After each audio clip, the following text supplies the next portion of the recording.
সেই লাস্ট পেয়েছিলাম ওল্ড দিল্লি রোডে। এসটিকেকে রোডটা পুরোটাই ডিভাইডার ছাড়া। কিছুটা গিয়েই ডিভাইডার ছাড়া রোড স্টার্ট হয়ে গেল, কিন্তু রোডের কন্ডিশনটা খুবই ভালো। দুমদাম কোনো পটহোলস নেই এসটিকেকে রোডের মতো। যেহেতু মোটামুটি সকাল হয়ে গেছে, ধাত্রী গ্রামের এই বাজারটা বেশ কনজেস্টেড এরিয়া।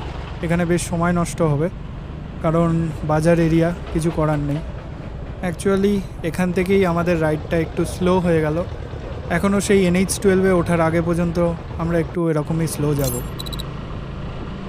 ওটাকে বলে হয়তো।